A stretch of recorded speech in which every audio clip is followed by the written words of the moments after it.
So far in our first year as the general manager of the Charlotte Hornets, I would consider what we've got going a success. We were able to make the playoffs, albeit by the play-in tournament, but we were able to actually make it and win a few games. And if we win this one, we have a serious chance to upset the 1 seed in 7 games, which would be massive for this team's progression, even if we went on to lose in the second round. But before we can worry about any of that, we have to win this game. This is a must-win. Lose and we're done. Win or go home. Game 6 here. The Cavs lead the series 3-2. LaMelo, he's going to have a big game for this Hornets offense, especially an offensive unit that has sputtered out of the gates the last few games. Definitely going to look to get going there. Stephon Cassell starts the scoring for the Hornets with a jam. Nice right-handed sledgehammer there from the outside. A good screen there. Now Brandon Miller gets the screen from Melo. Miller drives. Miller up and in. The Hornets jump out to an early 8-5 lead. Donovan Mitchell driving. Mitchell contested floater is good. And it's going to be tough to win 2 games, much less 1, with Donovan Mitchell doing things like that. But he gets blocked, gets a shot back, and it's a good 3 from deep. Donovan Mitchell has proven to be an MVP candidate against us, but Miles Bridges says anything you can do, I can do better with the open corner 3. Kelly Oubre can't hit the shot. Hornets have a chance here, up by 1 to extend their lead. LaMelo driving. LaMelo kicks it out, and timeout as LaMelo goes down. Seems to be holding his hip. Kevin Ollie caught a quick timeout. I guess the other players on the court did. And the Hornets are going to have to do this without LaMelo, at least for the time. Brandon Miller, beautiful drive. He's got 8 in the quarter. And we are late in the first now. Miller passes it to Trey Mann. Mann looking for 3. Can't get it to fall. He had a good look at that one, but Brandon Miller doesn't get the assist now. Donovan Mitchell driving. Mitchell stops. Good D from Martin. But it doesn't matter. Donovan Mitchell drains the 3. This is going to be a tough game to win here. Good swing from Manda Martin, who responds. He didn't like that 3 getting hit in his face, so he hits one right back against Donovan Mitchell. Now Craig Porter gets in the paint. Trey Mann jumping at nothing. Jumping at ghost here as we see Jared Allen down low. He's going to go to Oubre. Oubre swings it. LeVert gets it. Porter gets it in the corner. Contested. And it's still good as they knot it up and take a 1-point lead here early in the second quarter. LaMelo is back in. But don't get your hopes up. He will not be playing much, as you'll see in a second. He's going to be out of the game as Jared Allen with the and 1. Good job there on that possession, moving the ball for the Cavaliers. They have done a good job just spreading the love around when Donovan Mitchell's not in the game. Now they're going to Mystery. Mystery pump fakes. Can't get it to fall. Rebound. Back out. LeVert's 3 is good. Almost should have let him make the layup now as the Cavs are extending this lead. But anyways, LaMelo is not very fast or athletic right now. He's actually very slow, so we're going to have to keep him out of the game no matter what, as we see Cassell throws it up, and Richards finishes the play there. Nick Richards, athletic finish over Karis LeVert. We see Jared Allen now from 3. He continues the rain party for the Cavs. They're going to go up 51-37 now. Grant Williams looks to respond, and he does. Maybe one of the guys that will no longer be on this Hornets roster come the end of the offseason. Donovan Mitchell brings it up the court now. Mitchell steps, fires, and responds. Big 3 there, and the Cavs are up by 13.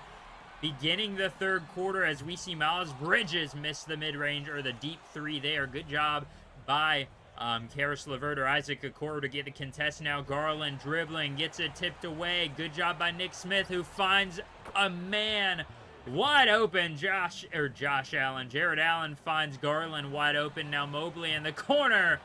The 3 party continues. The Cavs are now up by 21 on this Hornets roster. Cassell driving. Cassell, tough layup to end the drought. 48-69 though.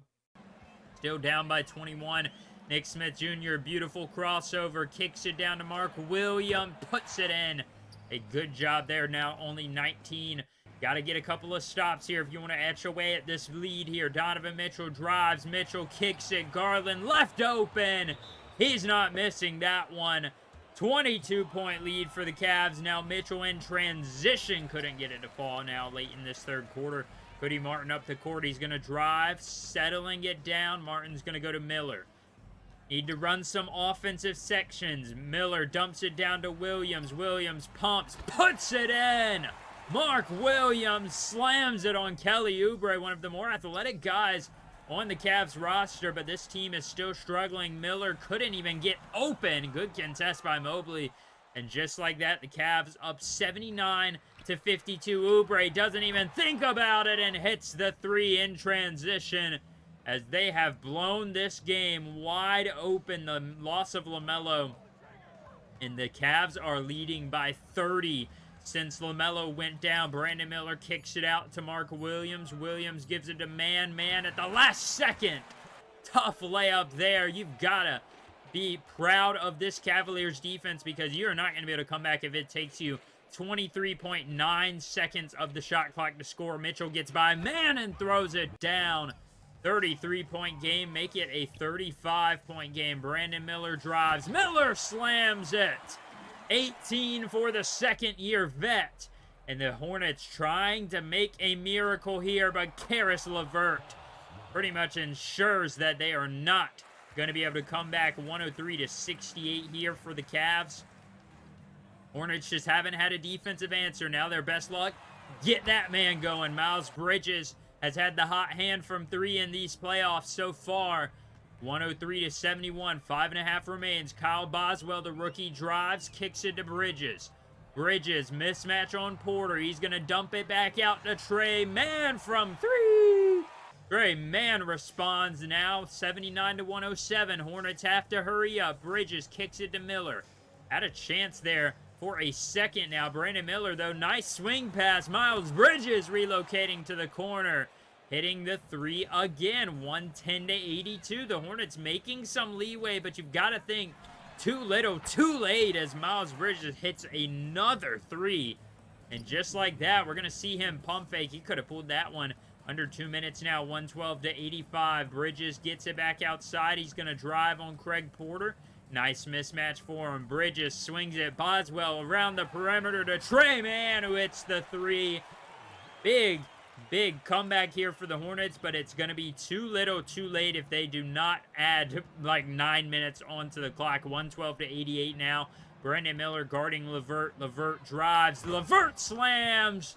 That will likely be what already was over the dagger for the Cavs as Mystery pretty much puts an exclamation mark on it. For some reason, they kept putting LaMelo back in the game, but he was so slow after the injury. I mean, he was down to like 25 speed. I had to keep him out. Mark Williams, though, will get it and slam it. And the final points of Season 1 come from a poster on Zach Collins from Mark Williams. But the Cavs will ultimately dominate this Game 6, and they prove to be a tough task to guard. Mitchell and Garland dominated this team on defense, or on offense. They whooped our defense.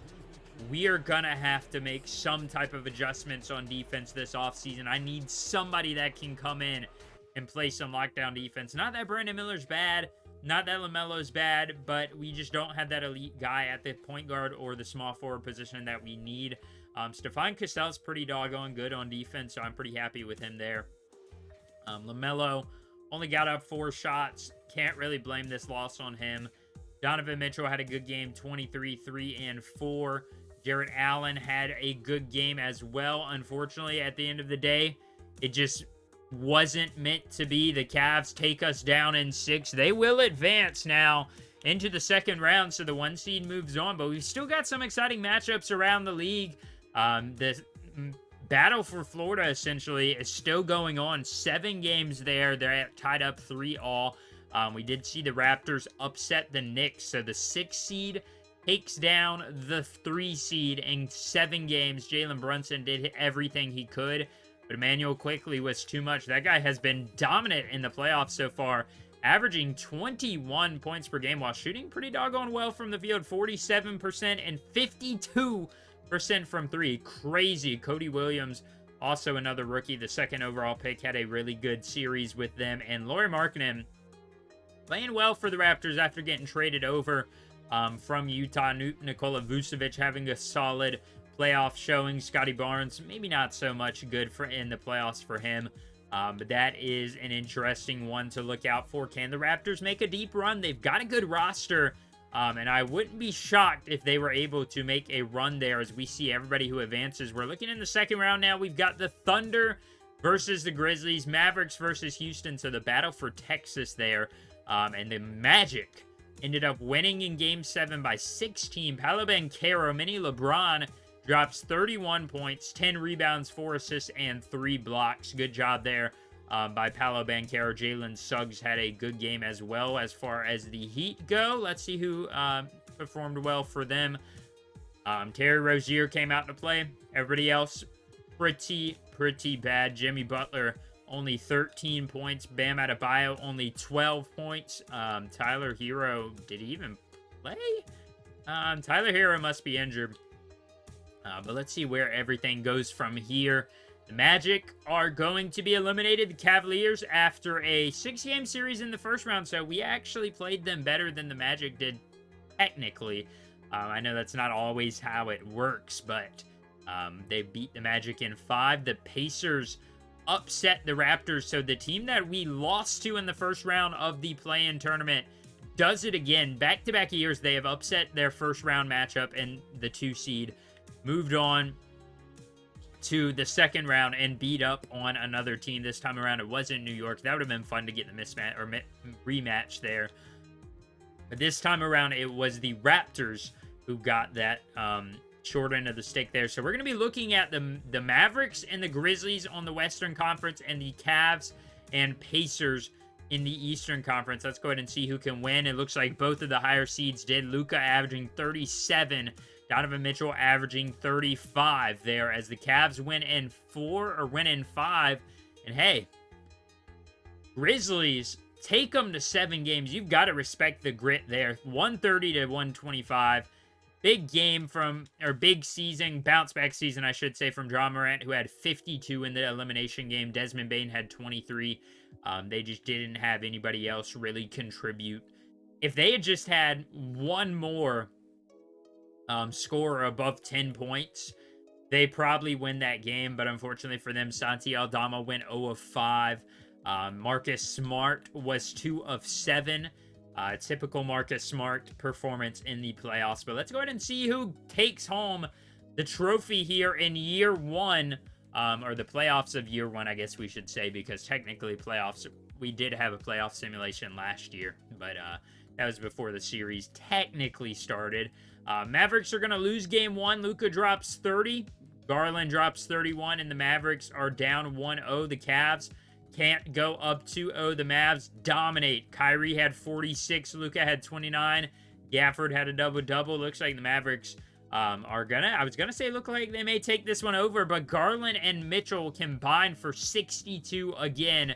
They beat the Mavericks there in, I believe that's in Dallas, as they now take a resounding 3-1 lead, as Donovan Mitchell has 36, Mobley has 25, Garland has 21 and 11 assists, only missed 6 shots all game long. Kelly Oubre has 10 and 9. Cavs are 1 game away from winning it all, but the Mavericks stop them. Luka drops 43 as the Cavs cannot squeak by. Mitchell has 43, Luka has 43, but the Mavs win by 1. Are they going to blow a 3-0 lead? They might, or 3-1 lead. They might just do it.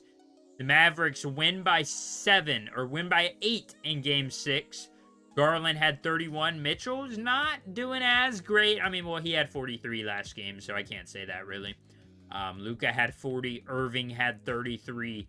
Who is going to win? And the Mavericks complete the 3-1 comeback with Luka averaging 33 points, 8.5 rebounds, basically 12 assists, 2 steals, 50, 86, 37, from the field and from the free throw line and from the three-point line. Big series for Luka. He is able to come back out from a 3-1 deficit and win his first NBA championship, I believe. I don't think they won last year in this reality. Let's go ahead and see NBA records. No, not records. Let's go ahead and see. I can't remember who won last year. Yeah, in this simulation, the Nuggets went on to win last year. But in our reality, obviously the Celtics won it. But the Nuggets went on to win last year. And then the Mavericks win it this year as they're able to upset the Cavaliers, technically, because the Cavs are a higher seed from where you saw the Mavericks being. And that is going to bring us to our first official offseason, and we've got a lot of moves to make. LaMelo, obviously, he's locked up. Brandon Miller's locked up. Mark Williams, well, they're not locked up technically, but they're going to be signed. I believe they should probably have team options. Yeah, Mark Williams has a 1-year team option. Brandon Miller has a 2-year team option. Miles Bridges is locked up. Great man, we're going to have to judge whether we'll bring him back or not. Nick Richards is under contract for 1 more year, and we're really going to be looking heavy towards trading into that first round of the playoffs. But there are some big-name free agents. Steph Curry is currently going to be a free agent next offseason. And that would be interesting to see. Bring Steph to Charlotte, where his dad used to play for the last few years of his career. It would definitely be a fun idea. Not really realistic, because what superstar is going to come to Charlotte? Zach LaVine's probably about the best guy on this list that would realistically come to Charlotte. Maybe Bradley Beal, you could argue. But I would not mind a guy like Mikal Bridges. Daniel Gafford would be fun. These are guys for next offseason. As far as retirements go, Al Horford's going to call it quits. Mike Conley is going to call it quits. I can't overturn those guys. Brook Lopez is, yeah, I guess it's about time for him to call it quits. All of these guys. If anybody's under contract still, I like to, negate their retirement. But it looks like most of these guys are not under contract. Joe Ingles didn't really do too much for us, but he's going to call it quits at 37, and I respect it. There's probably going to be a lot of young guys down here at the bottom calling it quits, because that's how 2K works. They get rid of the really young guys. See, yeah, these are a lot of the auto-generated G League players, so they're not necessarily too important. But I would like to see if there's anybody. Apparently Brad Daugherty or whatever, a real-life name, is retiring from the G League. Okay, yeah, there's a few young guys. Mohamed Gay played for the Hawks for a little bit there. I guess he's going to be calling it quits. Anybody else? Chima Moniki played in Sacramento. He's a real-life guy. Jordan Hall, real-life guy. Didn't really get too much playing time. He's going to be calling it quits. Nate Darling apparently played in Charlotte a few seasons ago. What is his three-point shot? Maybe, yeah, he's not very good. Darius Days, Xavier Cooks. Yeah, a couple of guys that didn't really play all that much. John Butler is there at 7 feet tall. A lot of these guys will probably go on and play in the, in the G League or play overseas. So they're still going to have pretty promising careers, because, you've got a lot of pieces. A lot of guys that could have very good careers overseas. I would say Jerome Robinson, that is a throwback. Former lottery pick there. Finally calling it quits after definitely not living up to his expectations. Campazzo is a guy that contributed for the Nuggets a few years ago. He's still got something left in the tank, I think, if he really wanted to come back. Jarrell Brantley is there. So many names. I didn't even know most of these guys were in 2K. Still, I should say. Von Reed, I remember him being a bucket from 3. Chris Silva representing the Gamecocks. Alize Johnson hasn't done much in his career so far. That's all the retirements. As far as coach retirements go, that's a big one. Greg Popovich calling it quits. Despite some success getting into the play-in tournament, he's going to let somebody else take over. A couple of guys are assistant coaches. Billy Donovan does call it quits as well. That's an interesting one. I guess he didn't want to go anywhere else after seeing the Bulls struggle and decided he would just, call it a day. Do we see Blake Griffin get his jersey retired? Not going to improve any of these. We're going to move on with that. And next episode is where we'll take on the draft. After that will be the rest of the offseason. I'm trying to keep these up in parts so they're not super duper long, but the draft piece will probably be a bit of a longer episode, I should say. But unfortunately, we weren't able to get anything done. We weren't able to, upset the Cavs. Can't be too mad. They went on to almost win the championship, so you can't be, really upset in losing that series as a 8 seed taking on a 1 seed. At the end of the day, we're ahead of schedule in my opinion, and I definitely think that this Hornets team has a lot of promise. And I do want to say, I'm down to hear your suggestions. As of right now, the trade I'm looking at is going to be getting into the 10 to 15 range if I can. Probably closer to that 15 mark. In the draft, we don't have a pick right now, unless it's protected, but we wouldn't make the lottery anyways. So, we have a couple pieces we can throw around. Nick Richards, an expiring athletic center, I think we could be fine moving on from because he does the same things that Mark Williams does. Mark Williams just does them better. And then also Grant Williams. So, those are the two guys I'm thinking of throwing into that package. Now, obviously, this team is, there's not a lot of pieces outside of that. Everybody's on expiring deals. JT Thor's expiring. Bryce McGowan's is around, and that's why I want to re-sign him or keep him on. And I feel fine trading away Grant Williams or a guy like Cody Martin. So let me know who exactly you guys would like to see moved.